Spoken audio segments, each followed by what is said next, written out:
Good morning, everyone. Good morning. Welcome to the Center for Spiritual Living, Seattle.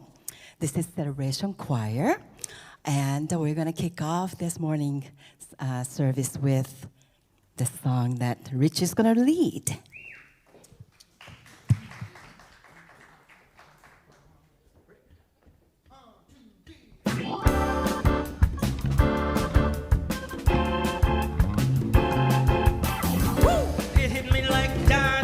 Like I was healing from the black and blue.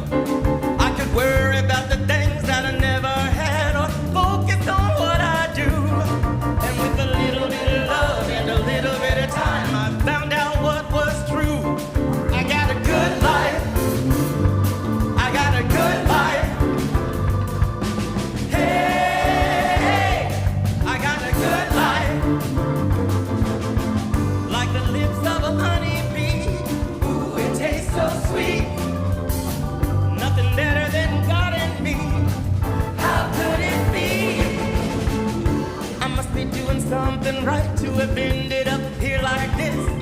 I know there's been a few bumps and a few hard nights, but I'm thankful for this bliss. And I've been a good life, a little bit of light, love shining through. I got a good life. I got a good life.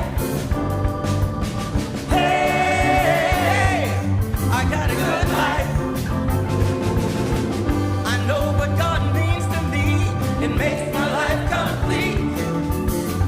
Fills my heart with the missing piece. How could it be? I got a good, good life. I got a good, good life. I got a good, good life. I got a good life.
Let's just allow those words, those ideas, to sink deep into our soul. This is called an opening prayer. And Ernest Holmes defined prayer as that time and process for shifting our consciousness. So let's let those words shift us from I need, I want, I must, to I am so blessed. I am so blessed. And now allow your memories to come to you of all the ways that you are blessed. Starting this morning moving to yesterday, last week. Think of the times where you smiled and where you were grateful and thankful. Think of the times when people reached out, when people smiled, when you felt the crisp air on your skin. Think of the times when you looked at a tree or a sunset and went into a state of awe. Let's let our heart be filled with gratitude. For a grateful heart, a full heart, a satisfied heart attracts great things to it. And so no matter how good our life is, there's always this part of our soul that says, more please. More expressions of goodness, more expressions of satisfaction, more expressions of fulfillment, more expressions of gratitude. And so, with glad anticipation, I watch this service unfold for our benefit, our blessing. That we may be lifted in inspiration and empowered to move forward, convinced that something amazing is about to happen. And so it is.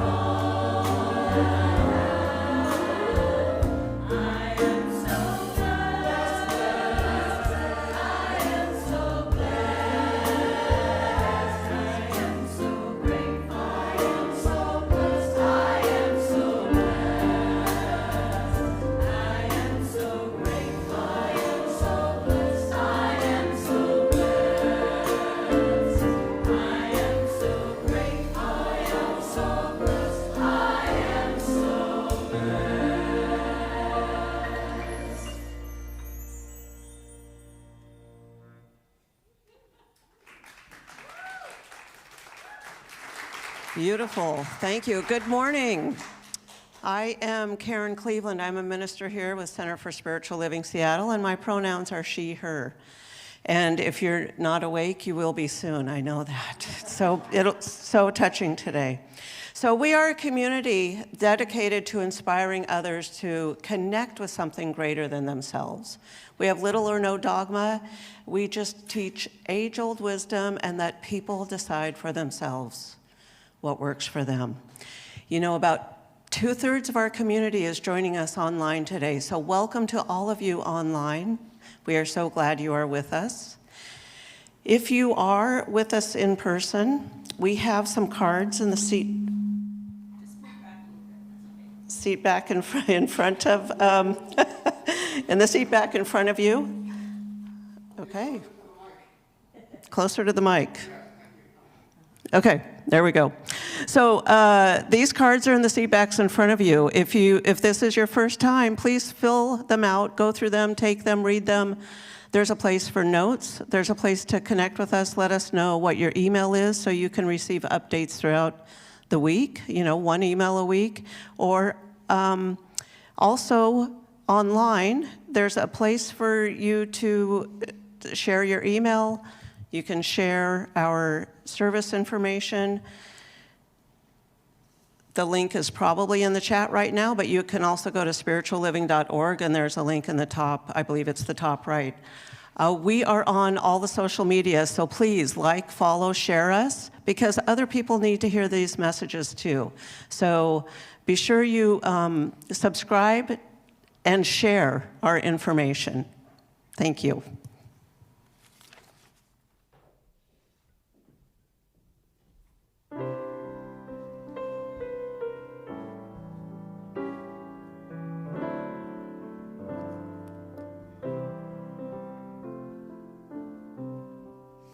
I hear the music. I hear the music down in my soul. Down in my soul. I hear the music. I hear the music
All right, did you feel that? Did you get the transmission? Did it go there? Did you feel it? Woo!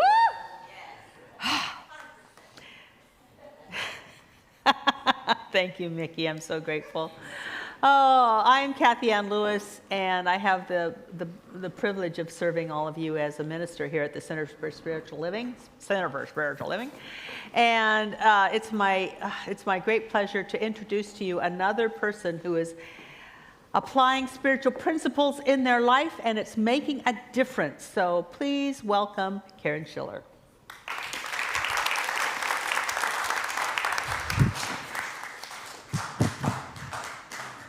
As she introduced me, I'm Karen, and I'm a prayer practitioner, and my pronouns are she and her. So, I really love that I get to talk on Choir Sunday. I mean, they filled the room, and I feel like I get to borrow that lovely energy. So, did you have the thought that if I ever win the lottery, my problems would be solved? How many out there had that thought? Yeah, I got some hands, yes. Well, I walked in here in 2008 with a broken heart, ending a long-term relationship, $300,000 in debt. I didn't know my way out of this place.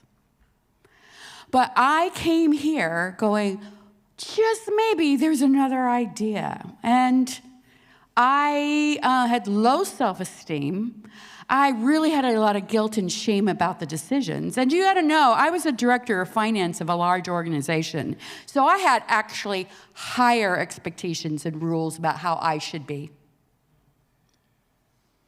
But debt got my attention. That's how God got my attention.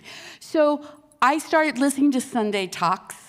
And I started taking classes, and I started to hear this thought, well, what if God is my source, not money? So one of the spiritual practices I did is I decided I was going to put God in charge of my finances because God, I didn't know how to do it. I couldn't figure it out anymore. So I filled out my first pledge card. Scared the bejesus out of me. I was terrified. I put a number down that I was like, oh my God, I had never ever pledged, first of all, or given to a spiritual community as much as I did at that point. I was one of those who just put a few bucks in the offer plate. I called myself a dabbler at that point. But when I became committed, life changed. So just so you know, this is during the recession back in 2009, 10, thereabouts. And the state had frozen all salaries. There was no salary raises. I worked for the University of Washington. And guess what? My boss got me a big honkin' raise. The biggest raise of my career. She had to go all the way up to the vice provost of the university to get it approved. And I didn't even ask for that raise. This was how God was saying, okay, Karen, if you're committed to putting me first, that God in my finances, I'm going to just demonstrate to you that this is real. Now, tell you, this pledge is not a vending machine. God isn't. I didn't give to get. I gave because I'm surrendering to God's idea for me, not my own ego, not my own fear, not my own lack. So the miracles continued. That was just one of the miracles that unfolded to where now I'm completely out of debt, and I was able to retire at age 58 early. Yes, it's a miracle because I knew God was my source. You know what God asked me to give up? My belief in lack, my belief in poverty, and my belief that I was unlovable.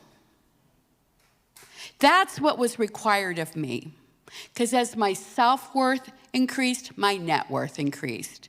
But I didn't do it for the money. I did it because I wanted to know I was loved, that I was, how do I say this? I did it because I needed community. I wanted to be loved, and I wanted to love, and I wanted to give and be of service. That's what I truly wanted. But now I get to travel to the places I only dreamed of. I have the most amazing wife. I have the most amazing spiritual community. I have a gorgeous home with 3 crazy, rascally cats. And I mean, my life is good. Just like Richie sang, my life is so good. So what I'm inviting you to do is fill out a pledge card. Become part of the CSL community in giving and putting God in first. Now, this is where I receive my spiritual food. So that's the spiritual practice. I give where I receive my spiritual food. And as for my journey, I'm going to do a plug. As for my journey about how the $300,000 dissolved, because my God was so big, money didn't solve my problems, God did. But my God is so big, it dissolved problems in ways that are beyond my comprehension today. So I'm teaching a class called Good, Getting Out of Debt, starts October 22nd. So I invite you to come join me. If you're in debt and you don't know how to get out of it, if you want a better relationship with your money and with your relationship with God with money, I invite you to join me in that class as well. And if you have more questions or you want to talk to me, I'm a chatter. I'll be at the pledge desk back here after the service. Thank you.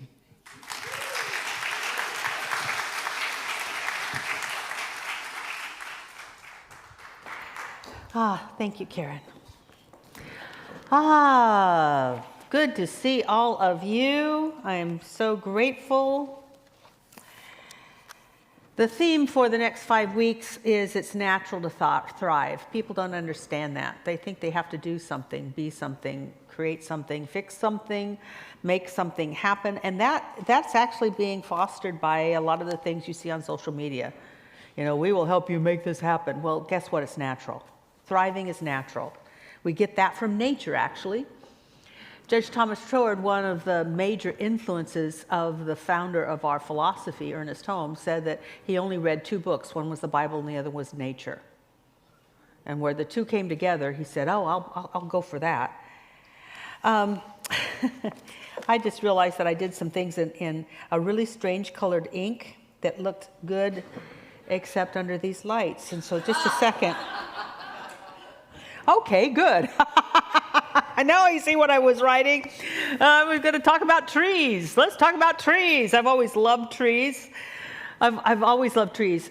There have been times when I was looking for a house or looking for an apartment or looking for something, and a lot of people want to see the water, some people want to see mountains, and I just want to look at trees. I have an affinity for them. I love them. These trees that are cut out in wood were my idea. I wanted to have us have this symbol of nature, bringing it inside, to have the natural wood, to just appreciate in the middle of the city as much nature as we could possibly have. And I've used trees. I've been inspired by trees. My first inspiration around a tree was when I first started dating my husband, my now husband. I have to say the now husband. And he told me about when he was going through what he called his family rearrangement, which other people would call a divorce. And it was producing anxiety, and it was producing a whole lot of just, how many of you have ever gone through a big traumatic change and just all the stuff that goes on? So what would help calm him down was running. And so he would run in Discovery Park. And he would run, and then he always got tired and worn out at a certain place within the park. And that's where a tree was. And so that was his tree. And he would go and he would sit down and lean out against the tree until he felt better. He felt his interpretation, and he would tell you this, his interpretation is the tree gave him energy to go on. Physically, emotionally, mentally, psychically, spiritually, and he'd get up and go again. I've learned that was also something that Native Americans in this area, the indigenous people, would use trees to recharge. So there's that. When I do retreats, except in Egypt where it's hard to find a tree, but anyway, if you go to many retreats with me, there will always be tree time. where people spend time with a tree, communicate, get to know it, tap into its wisdom. I'm really into it. Can I just tell you a story, though, that I think is just amazing with trees? There was a time years ago when we had a whole lot of young people. They were leaving the children age and not quite teenage, grown-up age, and we called them the tweens. And I'm so grateful for the people like Monica Sicard and others that held the consciousness for something that was called the Coming of Age program. And one of the things that the Coming of Age young people got to do is they were taken to some place with a lot of trees. They were blindfolded, kind of a trust walk. You think it's a trust walk, but we're not done yet. And they were led to a tree, and they were told to, and you were there, Al, and they were told to sit down by the tree and have the tree talk to them. And they were still blindfolded. They didn't know where they were. They didn't know the tree they were with. And so the tree would talk, and they got insights. And, you know, maybe we should all of you that have children or grandchildren should have an uncle tree in your yard, you know, and say, go talk to the tree. Anyway, just a thought. But anyway, these children or young people, they were practicing adults. They weren't children anymore. They would be picked up, brought back to the bus. They still hadn't seen the tree. They didn't know where they were. And they have lunch, then they were brought back and told to go find their tree. All of them walked straight to the tree. There's intelligence in nature. Wouldn't it be great if we were all young and naive enough to accept that intelligence, to accept that wisdom that's radiating out, to accept the power and the energy that Mother Earth wants to give through its creation to us? And we think we're hot stuff. Isn't there a commercial about that? So you think you're hot stuff? I forgot how it goes. And then you meet a tree. Thank you for getting it. Trees, for me, and have been for a long time during this time of year, have been the symbol for thriving. Because nature has been set up to thrive. Unless there's some sort of outward intervention, like humans, trees survive, forests survive. Even if a tree dies, it helps the forest to survive. And so I'm expanding my idea of looking at just trees, and I want to look at a forest. I want to spend this time looking at the wisdom of a whole forest, because the tree's smart, but what's going on in the forest is amazing. It's amazing. And actually, even solitary trees, because there's sometimes a tree in a field, even a solitary tree has a whole ecosystem around it. It provides life for a whole lot of other species around. So God bless the trees. And just as the forest has been called by some people the lungs of the earth because of the way that they take in the carbon dioxide and give out oxygen for all of us, I want to say that spiritual communities like us and other spiritual communities are the lungs of spirit, breathing inspiration and empowerment into the collective to elevate the consciousness of many. What we do makes a difference, just as what a forest does makes a difference. So I want to share this with you. This is from Thich Nhat Hanh, right? I'm really close if it's not that. He is now deceased, but he was a very famous Buddhist monk from the East, and actually then set up a monastery in France, or they wouldn't call it a monastery, but anyway, a gathering in France. And he said, the next Buddha will not take the form of a person. The next Buddha, rather, will take the shape of a community that practices understanding and loving kindness, a community that practices a way of conscious living, and this may be the most important thing for the earth's survival. We want to say, I do say, and I really believe this, that we are a force for good in the world, but how could we be a force for good in the world besides the wonderful things that the Create a Better World group does, which is they're always bringing us into action to make this community better. But I don't think we put enough value on us just being together and coming together in resonance to make love a way of life. In resonance to make love, compassion, kindness, truthfulness, a way of life. And that we breathe that into ourselves, we let it ruminate, we let it change us, and we breathe it out into the world. That is powerful, and that's what my hope is. My hope is that, and my dream is that, we as the Center for Spiritual Living evolve as a community, and that we actually, and I'm going to use an old word that some of you may not have heard of, and we become an Aquarian conspiracy. There was a book out. I think it was Marilyn Ferguson, Aquarian Conspiracy. Anybody hear that? We could have lunch later, talk about the Aquarian Conspiracy. But I read the book, I got it, but I want to just talk about the title, Aquarian. Aquarius, and when they talk about the Aquarian age, it's a shift in consciousness towards unity, equality, spirituality, and environmental harmony. That's what Aquarian is. The Aquarian age is that. Conspiracy. Now, I always think about conspiracy as like, espionage, and we're going to get this. And actually, I've seen some things that look like like a conspiracy. But it's not the original meaning of conspiracy. The original meaning of conspiracy meant to breathe together. To be together in consciousness, to be together in thought and in motive and in intention. Woo!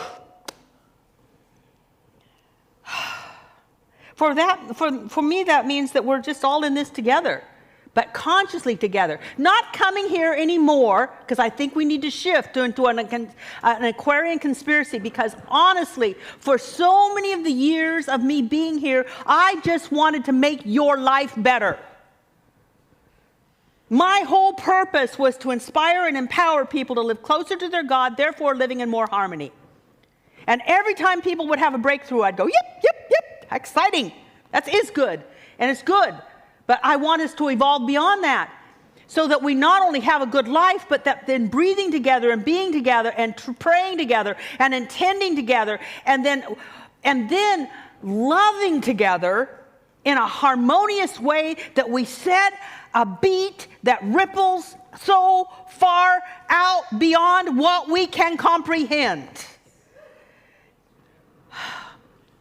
That's what I envision. An Aquarian conspiracy for good. For good. I want us to talk just a little bit about good. I'd love for us to come together in the name of the good, because some people, still have a little thing with God. So I was reading the Gospel according to Mary. I know, I'm a geek. Oh, good. What we got in the Nag Hammadi library? Yay. And so if they translated it correctly, which I believe they did, because these Gospels hadn't been messed with a whole bunch of times. This one was in the original Coptic. She named the divine as capital G-O-O-D, good. That she didn't call it God, she called it good. Wow. So we come together in the name of the one good. We come together in the name of good. And this good's good is not just good for us, it's good for all. And if it's good for all, it also has to be good for us. Because I'm going to share something with you later, where this wonderful woman in this desire to know God thought that she just had to go without so that God would know that she really loved it. How many of you have ever had that fleeting thought? Only 5 of you? Do you know that truth heals? No, really, truth heals. Truth shall set you free. How many of you ever had the thought that if you go without, God will notice and then think you're a good person? Okay. There's a few more. How many of you online? If you're at Starbucks with earplugs in, I want people to wonder why you're raising your hands. Jeez. So, for us to do well as a community, the individuals have to do well. Because together we thrive. Together. So, now I will go back to I want to give you what will help you thrive.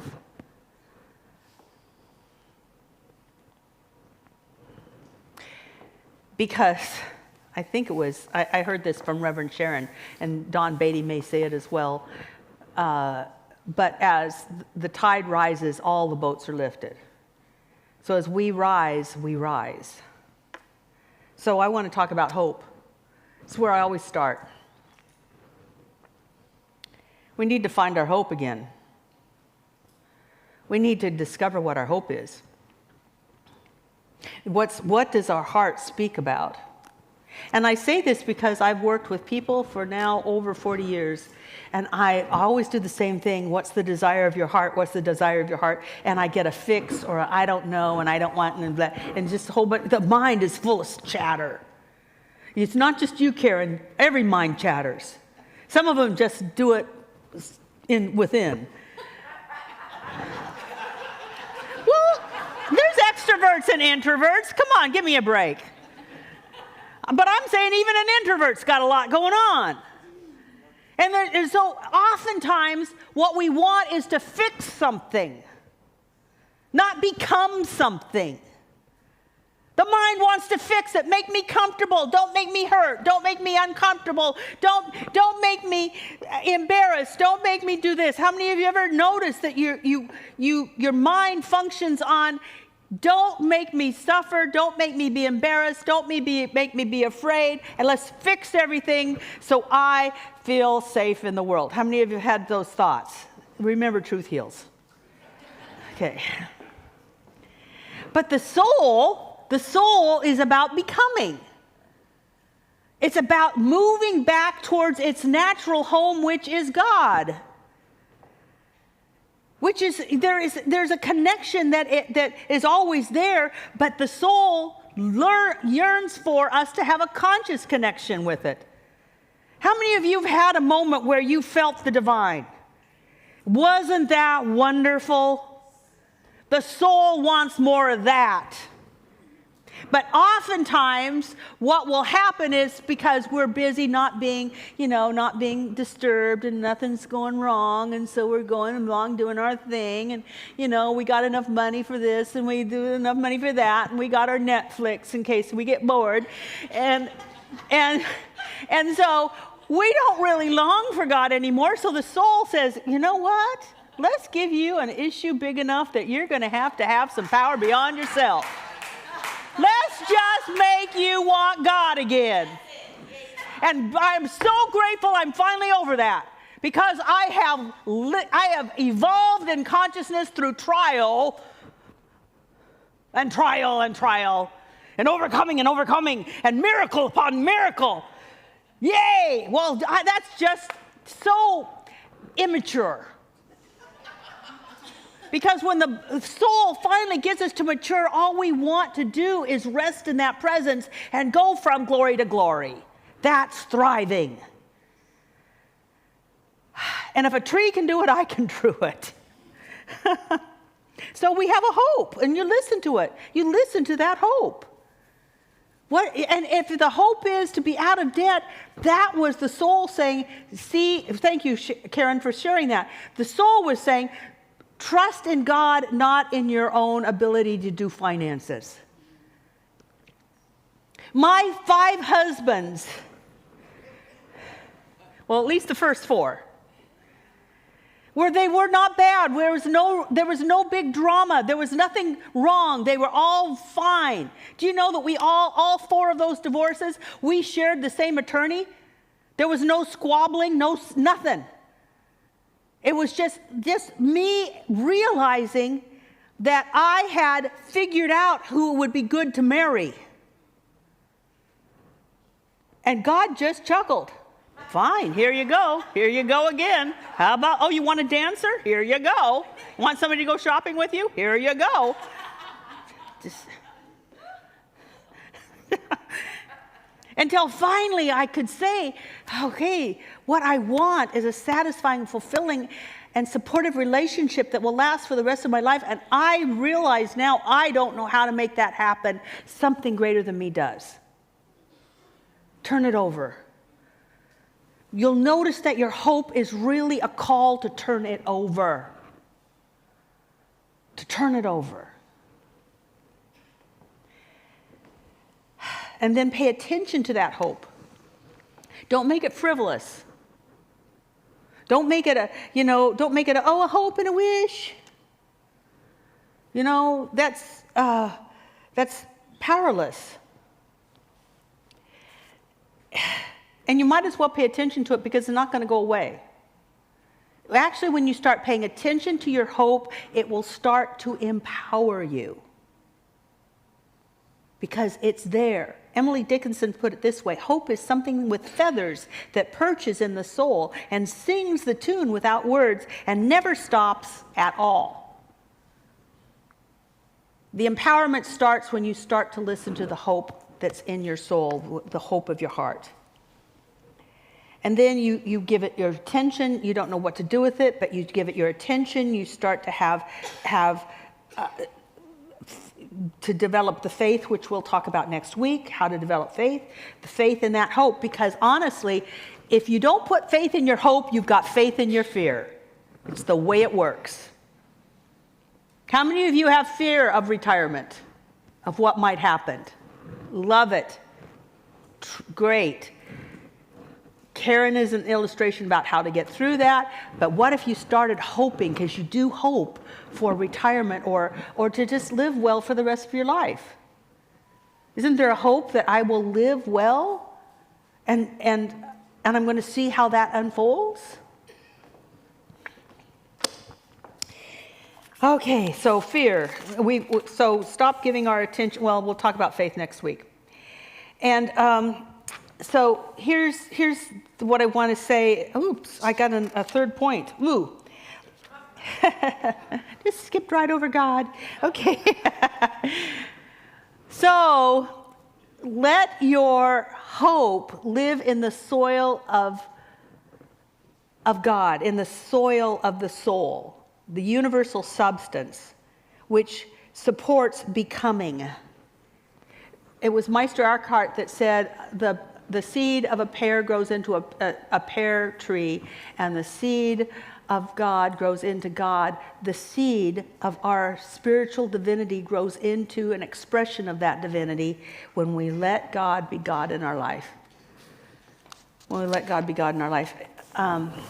So let's just talk a little bit about that. Everything in the forest, back to the forest, started from a seed, a bulb, a spore, or something born again. And having a bunch of trees around us, and there's born again stuff all the time. I'm telling you, we have to chop at blackberry bushes all the time because it wants to be born again from a root. I mean, it's like there are things that just want to spring up. I don't even know how they do it, but I'm telling you, the forest wants to live. I mean, woo! Anyway, I'm glad that Stephen King hasn't done a movie about that because I would have to move. Anyway. It is alive and it wants to live, and we have to understand that we can allow that hope to be generated and cared for and made real in us, just like the seeds and the bulbs and the spores do. You get to choose. Well, you haven't chose. You all live in a forest of your own creation. And a lot of those seeds you didn't plant, they were planted by people that came before you. A lot of those seeds and spores and all those other things, those bulbs, you didn't consciously choose, but they were chose for you because you were told by culture who you had to be. I had to re-choose that my biggest ambition in life was not to be engaged and married by the age of 20 and have 3 kids. Because that's what I was told women were good for. Boy, it was hard to pull that one out. And I did not get support from my family. A lot of side eye. Especially my darling father. My darling fathers. Yeah, I gonna have a kid yet? Yeah, gonna have a kid yet? Hi, Daddy, how are you? Are you gonna have a kid yet? Anyway.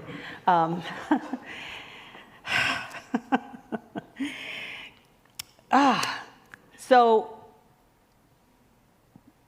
I would love for you to choose something that you want to have. Listen deeply to your heart.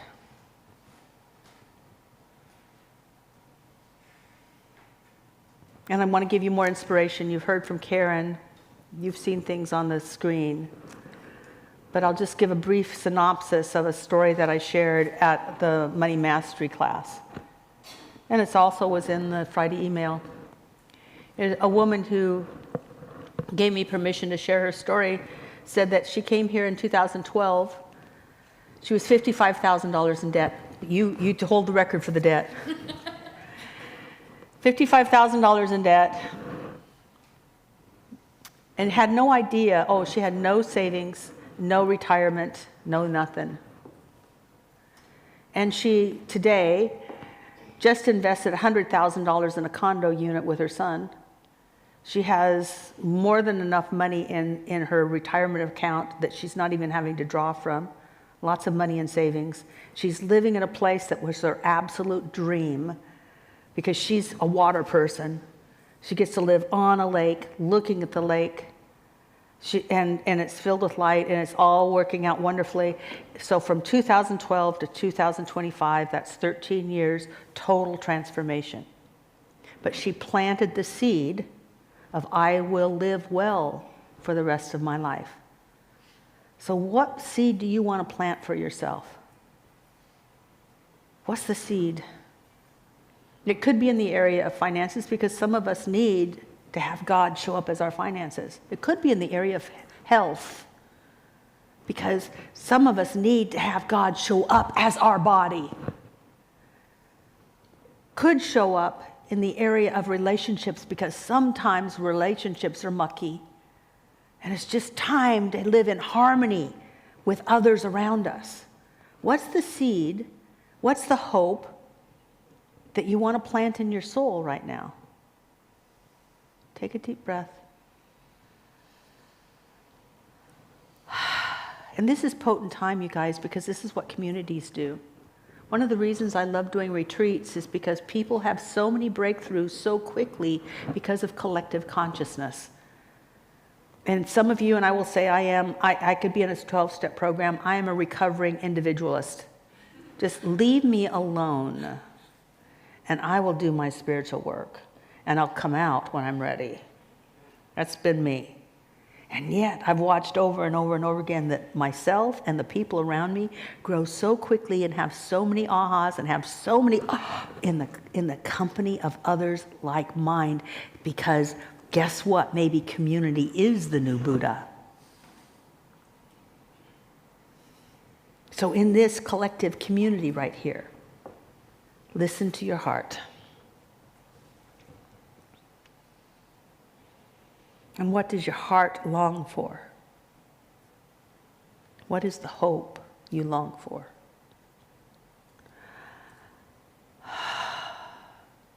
And I speak my word of blessing in agreement with every person who has named their desire. I bless that hope and know that it is that as it is planted in the soil of divine substance and mind, it is becoming as it was meant to be. And so it is.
wings are heavy, I could not fly,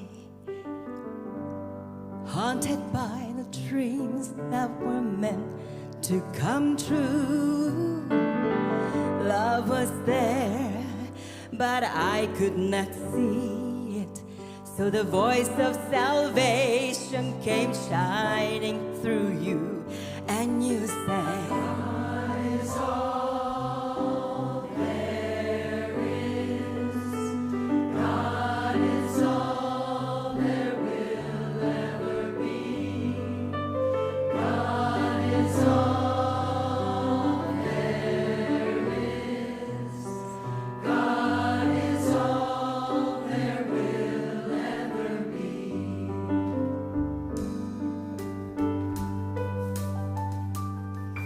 In the sky of my mind was lightning and thunder.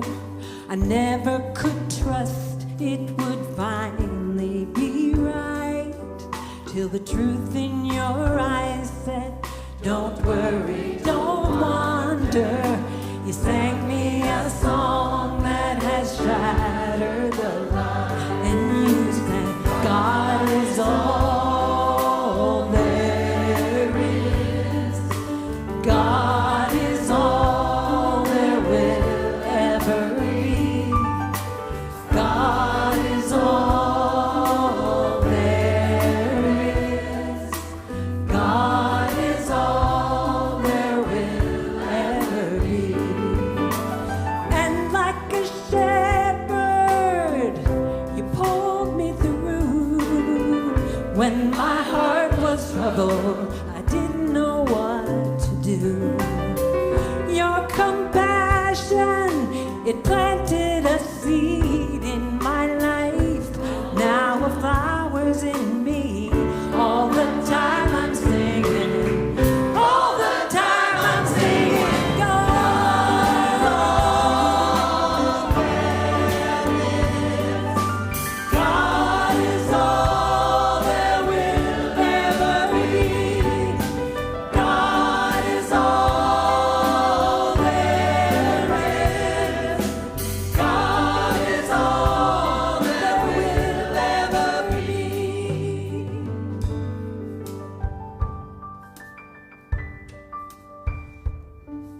If your wings are heavy and you cannot fly, haunted by dreams that were meant to come true, God is right there.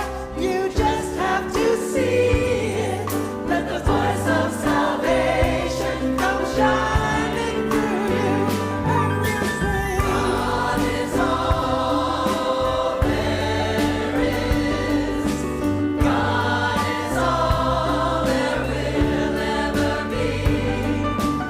God is all there is. God is all there will ever be. God is all there is. God is all there will ever be. God is all there is. God is all there will ever be. God is all there is. God is all there will ever be. God is all there is. God is all there will ever be.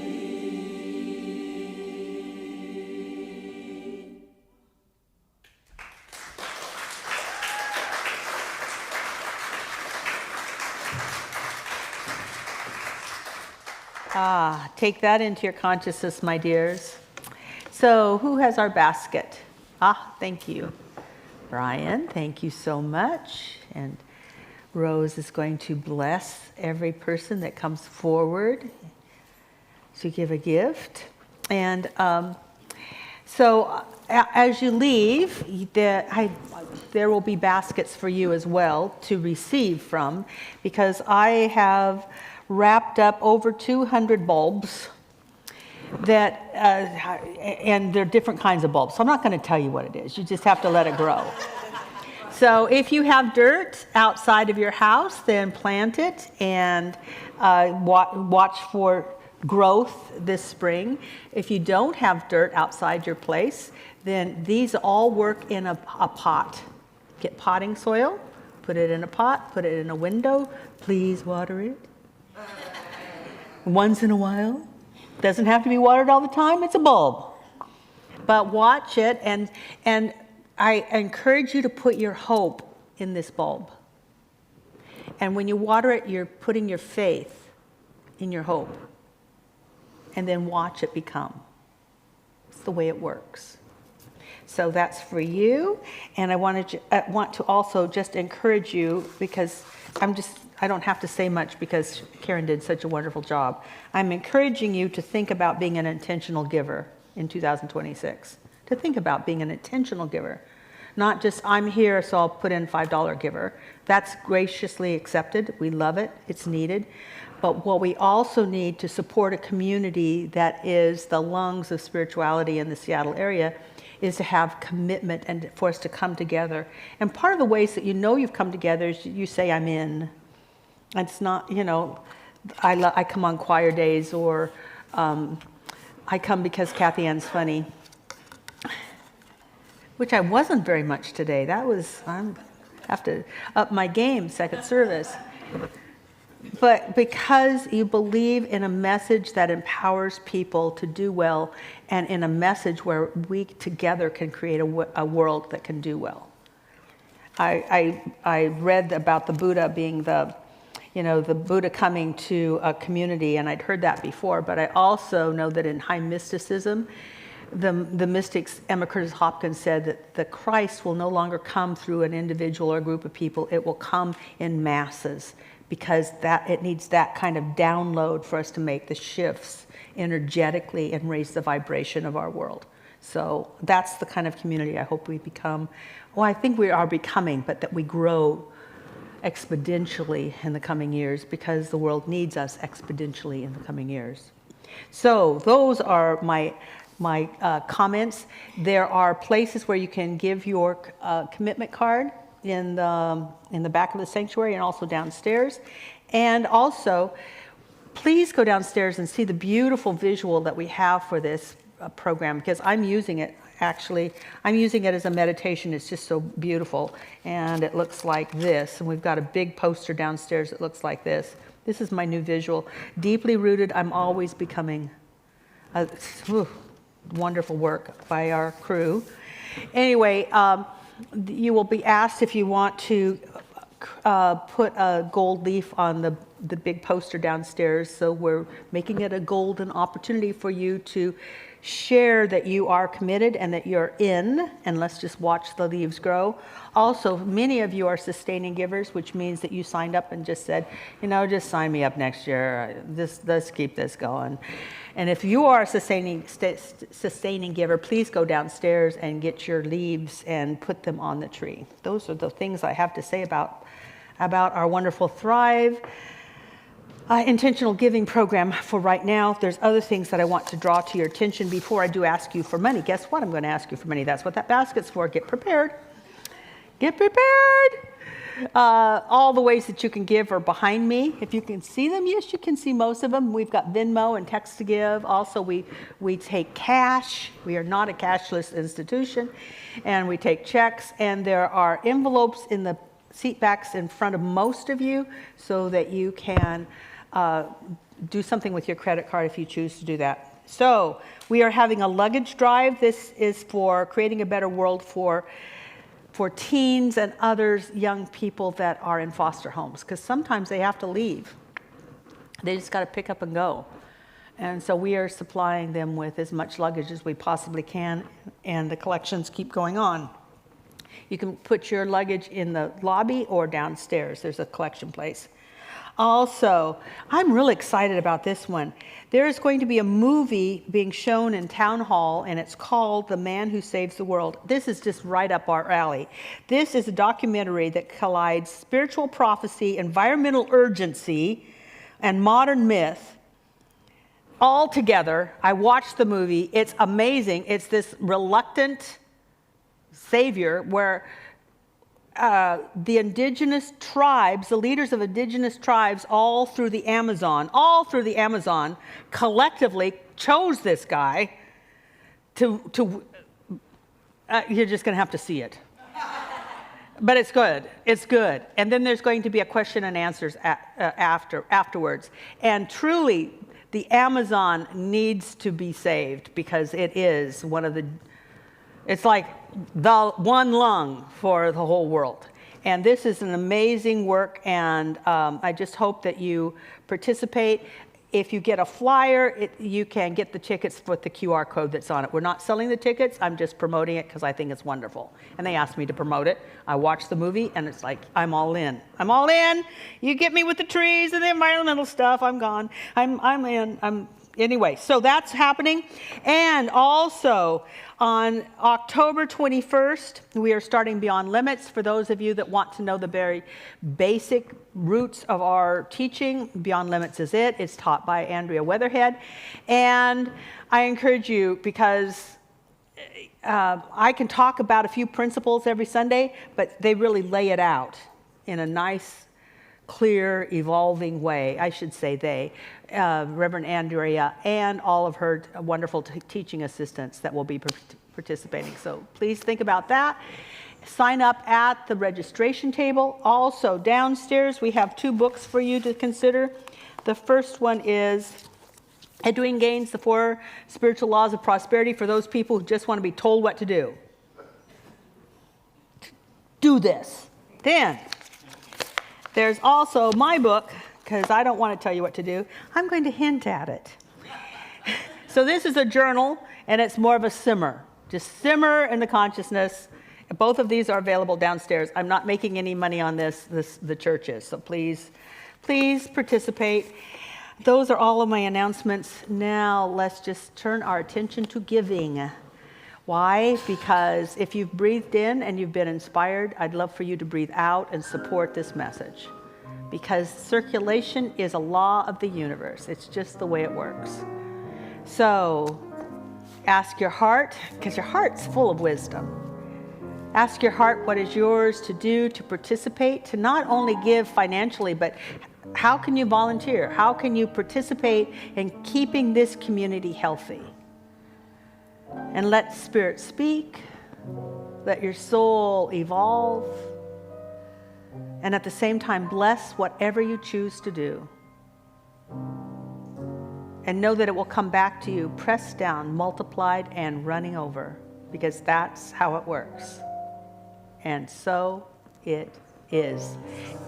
And then for those of you that don't know and are here for the first time, we make this a party or a ritual or that's God calling and saying, I saw you. Anyway, so please participate. We bring our gift forward, put it in the basket, then come back to our seat, because we're just taking a stand for what we're doing here. Thank you.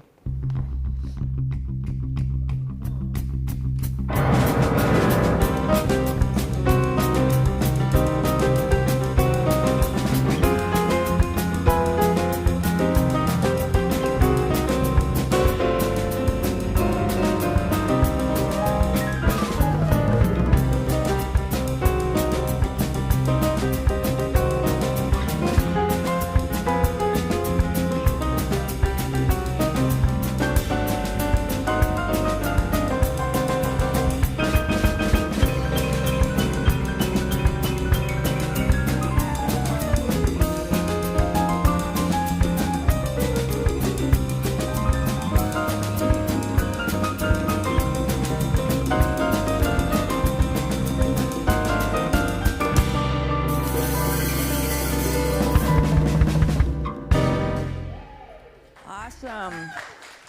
Thank you so much.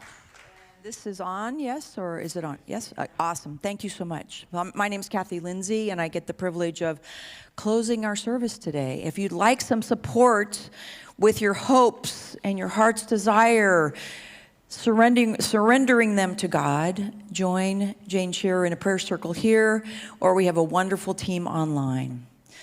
So I invite you to close your eyes if you're so drawn to do that. And I'm so grateful for that reminder that God is the good we seek.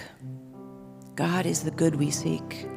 And I claim right here and right now that each and every one of us open to what is that good that is our hope? What is that good that is our heart's desire? What is that good for us as individuals, as a community, as a planet? And as we open up to that and say yes to that, we turn it over to God. We let God handle it by its grace, with its power, filled with its love, to manifest a more amazing world of goodness that blesses us all. I'm so grateful for this, and so it is. Okay, so this weekend, in fact yesterday, our choir hosted an all-community choir workshop here where we invited the area choirs and singers, and we gathered here and sang all day long. Yes, it was amazing. And we plan to do it again next year. So if we do a concert, will you come? Choir concert. Okay, have that vision and plan? Okay, great. And I'm also really grateful that we are supported by this absolutely amazing band. Jake, Joe, James, and Yuri, thank you so much. And the sound team, thank you so much. So this is the closing song, so if you don't mind, please rise and sing with us. It's going to be led by Kenny and Richie. You forgot. There you go.